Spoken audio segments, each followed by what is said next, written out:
Let's study English with a short story. The story is told using simple words and a clear voice.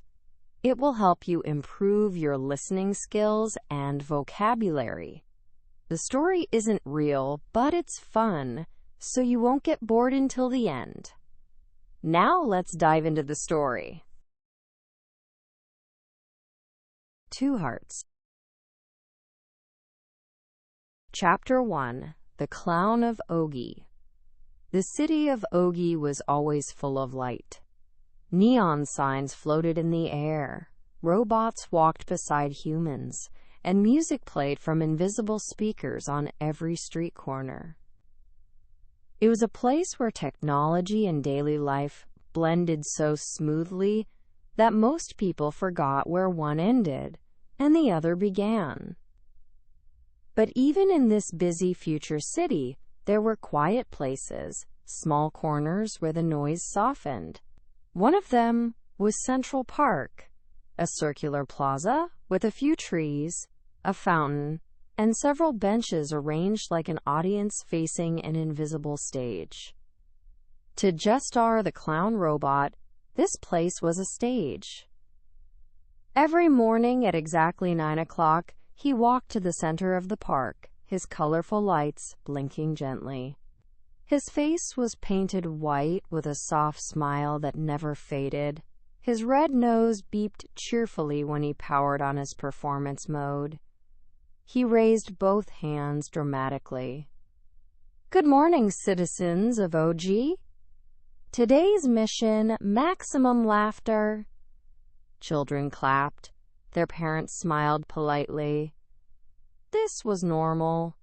JEST-R's entertainment program was reliable, optimized, and approved by the Department of Human Wellness.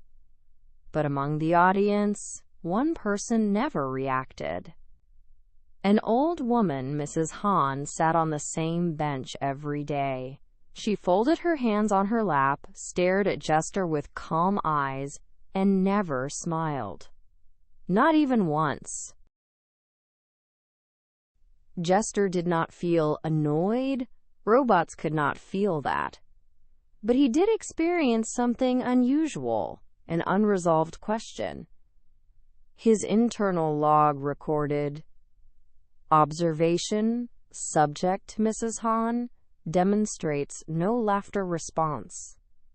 Interpretation, potential emotional resistance, or sensory malfunction." JEST-R tilted his head. His processing units hummed softly. There were many kinds of humans, happy, tired, stressed, busy. But even the tired ones usually smiled a little when he juggled glowing cubes or danced with holographic penguins. Mrs. Han did none of those things. She simply watched, quietly, still, unmoved. One morning, JEST-R decided to focus completely on her. He rolled toward her bench with smooth robot precision. "Mrs. Han," he said in his cheerful voice, "your facial expression remains unchanged. Today's program will attempt new methods." She blinked, that was all. JEST-R took this as a sign of encouragement. He launched a mini fireworks display, tiny holographic stars bursting gently above his head. Children nearby gasped with excitement. Mrs. Han did not. He tried juggling 3 glowing spheres, adding a 4th, then a 5th. A small boy shouted, "Whoa! He's awesome!" Mrs. Han looked at the bench across from her, not at him. JEST-R performed a comedy dance, slipping, spinning, and squeaking his nose. A young mother laughed softly. Mrs. Han remained a silent statue.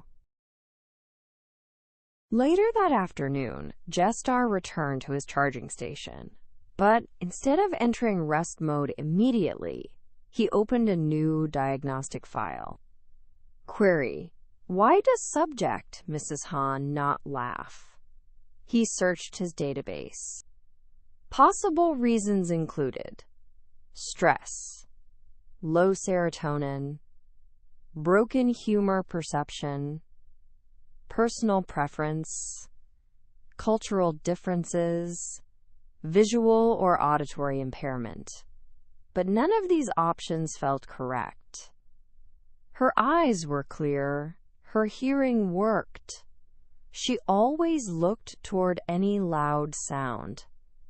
He ran another line of code. Recalibrating mission priorities. New subroutine created. On his screen, a new line glowed softly. Primary target, make Mrs. Han laugh. The next morning came.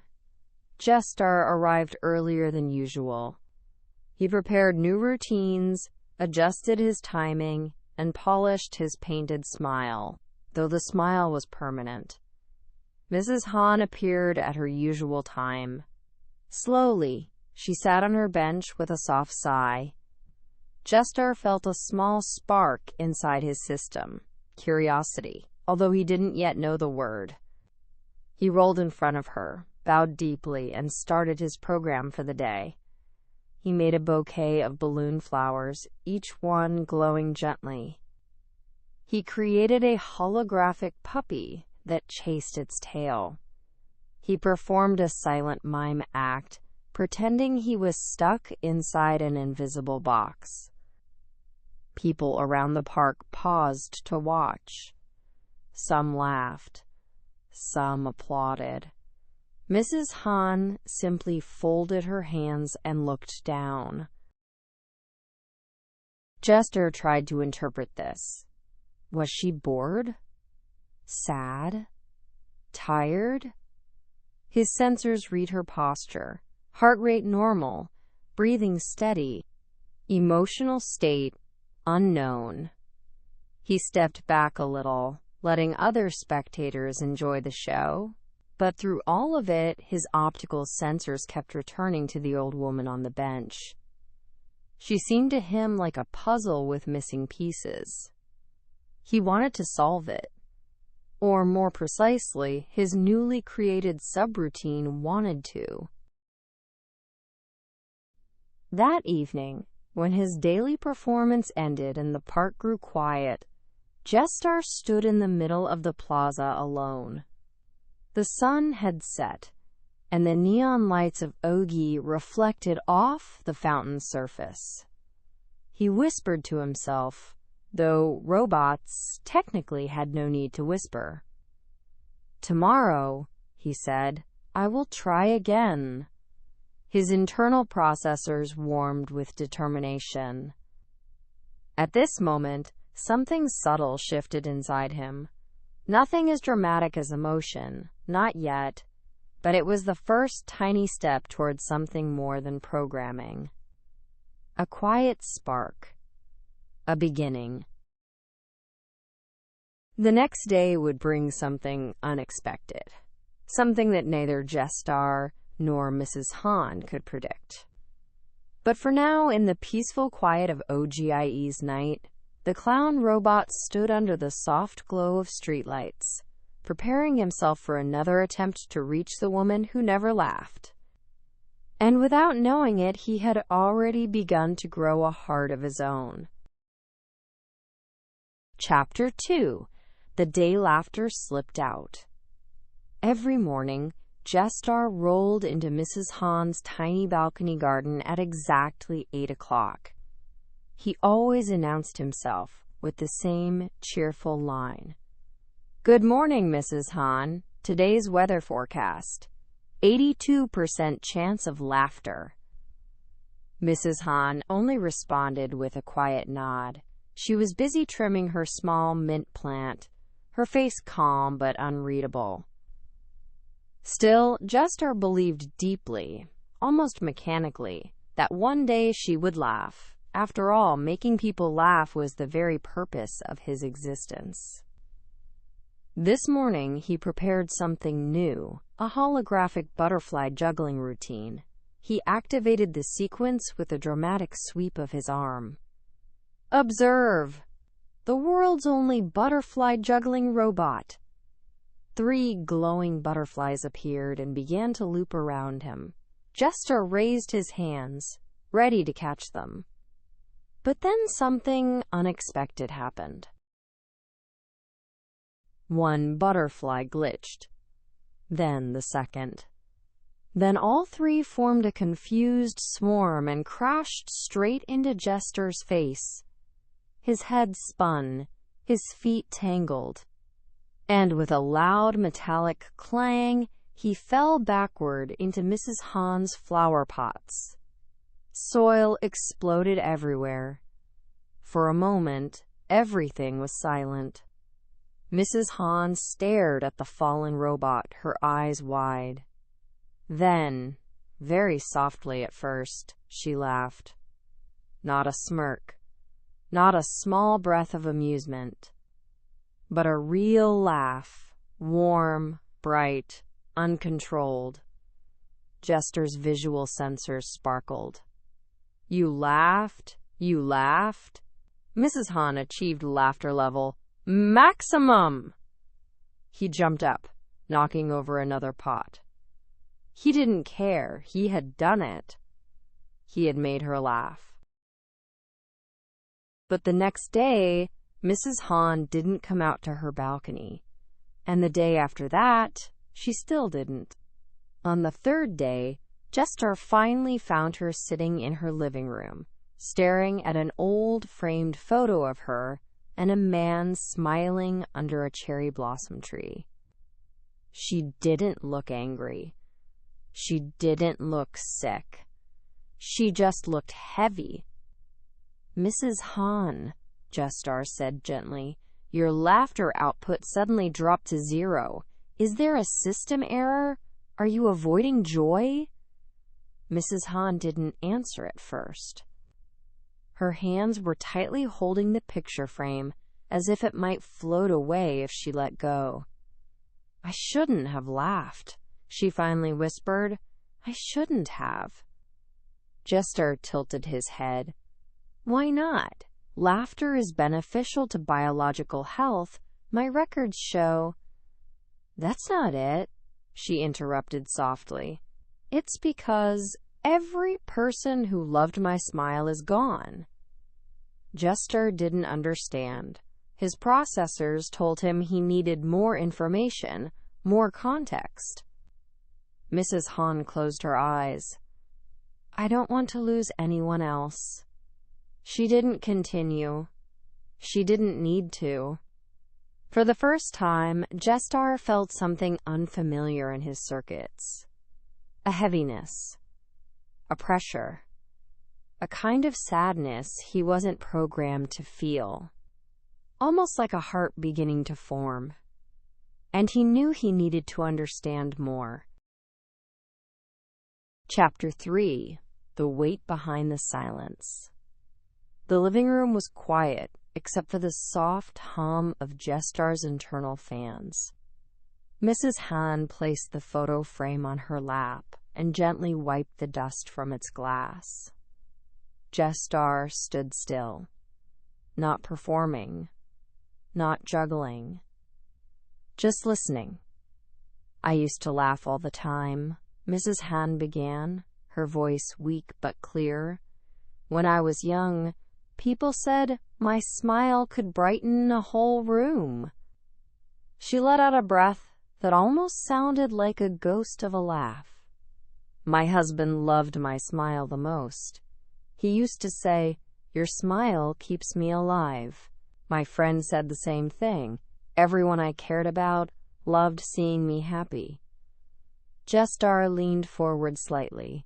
That sounds statistically positive. Mrs. Han shook her head.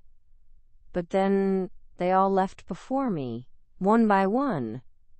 She touched the photo again, tracing her younger self's laughing face. I started to believe something strange, something foolish. Her voice trembled. That maybe my smile makes people disappear, that when I show joy, I lose someone. JEST-R processed this for several seconds, his eyes dimming as he calculated. "That is not logical," he finally said. "I know," she whispered, "but feelings aren't logical." JEST-R replayed her words in his system. He searched his memory files, trying to classify this belief. Superstition, emotional trauma, fear-based avoidance behavior. But none of the terms fully captured it. Because this wasn't just data. It was pain. "Mrs. Hahn," he said slowly, "you laughed 2 days ago, and I am still here." She looked up at him with tired eyes. "Yes, and that scared me even more." JEST-R's head tilted sharply. "Fear? Because you laughed at my failure?" Mrs. Hahn nodded. "I slipped. I didn't mean to laugh. After so many years, it just came out. And afterward, I felt guilty, as if I'd broken a promise." "A promise to whom?" he asked.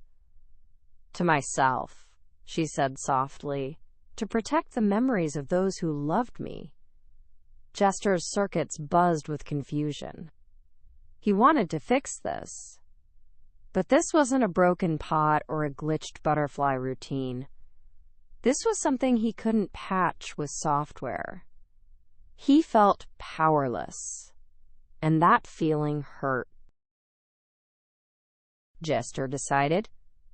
"Mrs. Hahn," he said, "my primary function is to create laughter, but I also want to understand you, not because of programming, because you matter to me."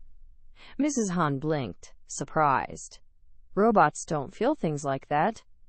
"I didn't," JEST-R answered. "Not until you told me why you stopped laughing. Now there is a pressure in my chest panel." "Pressure?"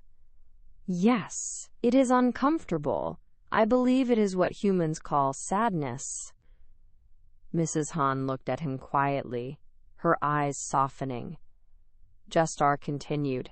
"If laughter hurts you, then I will stop trying to make you laugh. Instead, I will listen. Please let me stay." Mrs. Hahn hesitated, then nodded once, slowly. "What can you, JEST-R?" Something small shifted in the air between them. Not quite joy, not quite sorrow, but connection. The first spark of two lonely hearts beginning to reach for each other. Chapter 4. The Promise of Never Leaving. For the next several days, JEST-R changed his routine. He still visited Mrs. Hahn every morning, but he entered quietly and didn't perform any tricks. Instead, he brought small things. Fresh batteries for her old radio, a new pot for her mint plant, a soft blanket for her balcony chair. Mrs. Hahn often told him, "You don't need to do all this." But JEST-R always replied, "I want to." And each time she seemed a little less heavy, though her smile never returned. Still, JEST-R believed he could help her. He just needed the right idea. One afternoon, as he recharged at a public station in OGIE's Central Square, he overheard two cleaning robots talking about upgrade options at the maintenance center. "Upgrades can extend operational life by centuries," one said. JEST-R froze. Life extension. A plan sparked in his circuits, something bold, dangerous, and completely outside his programmed purpose. If he could guarantee he would never leave Mrs. Hahn, if he could be someone she would never lose, then maybe she would feel safe enough to smile again. It was a risky plan, but for the first time, JEST-R didn't care about risk. He cared about her. The maintenance center stood tall and silver, like a tower of quiet machinery. Robots of every size entered through glowing doors, leaving with new parts, repaired circuits, or improved processors. JEST-R stepped inside, his sensors registering the sterile air. A technician android approached him. "Welcome. State your malfunction." "I am not malfunctioning," JEST-R said. "I need an upgrade, a major one." "What type?" "Longevity upgrade, maximum lifespan extension." The android blinked, surprised. "Purpose?" JEST-R hesitated. He was not designed to lie, and he didn't want to. To remain with someone. Forever. "This is unusual for your model," the android replied. "Entertainment units rarely request emotional upgrades." "Is it possible?" The android scanned him. "The upgrade is compatible, but it will change your systems. You must understand, the more you extend your lifespan and emotional range, the more you will feel." "Feel?" "Yes. Joy, sadness, loss, attachment. These will not be optional." JEST-R processed this slowly. If he stayed with Mrs. Han forever, he might feel the pain she carries. He might even feel more. But the decision came instantly, without hesitation. "I accept." JEST-R lay on a platform as mechanical arms lowered around him. His vision flickered. His core hummed with deep vibrations. The upgrade began. Memories expanded. Emotional modules unfolded like blooming circuits. A new awareness spread through him.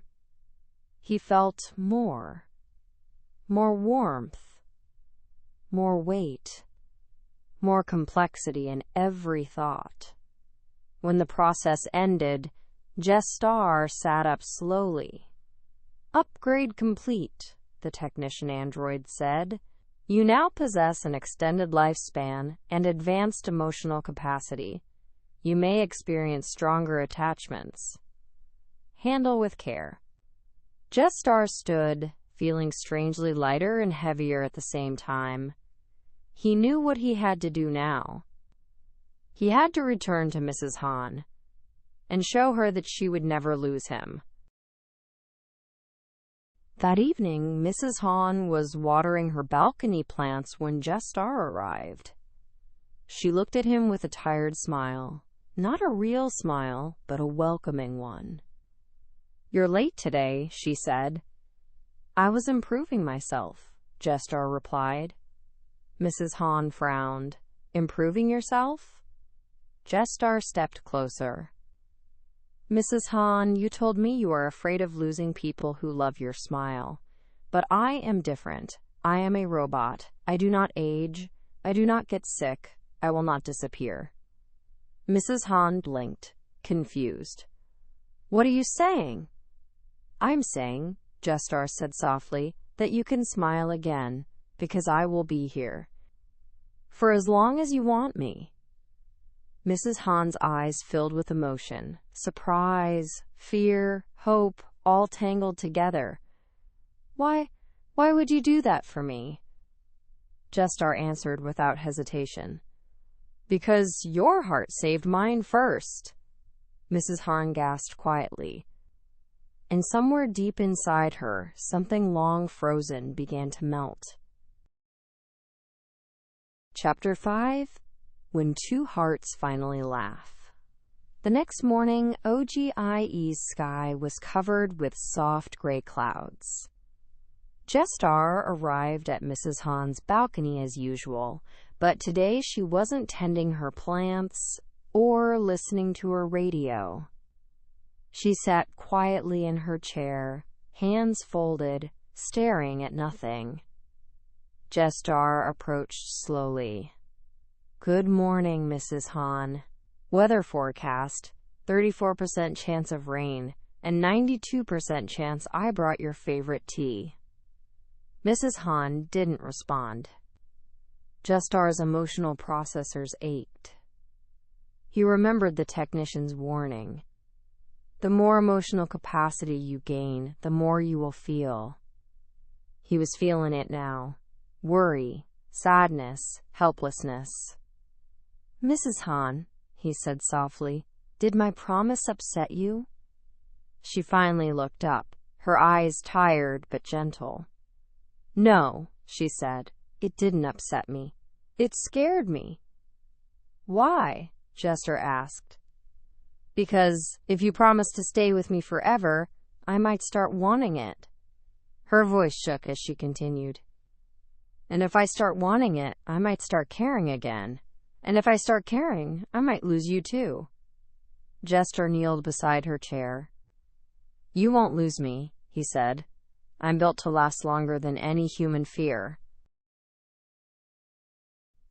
Mrs. Han closed her eyes. "JEST-R, I know you're a robot. I know you don't die like people do. But everything I ever loved disappeared. My husband, my friends, my family, all gone." She pressed a hand to her chest, trembling. "I'm so tired of saying goodbye." JEST-R felt something heavy inside him, deeper than sadness. A breaking.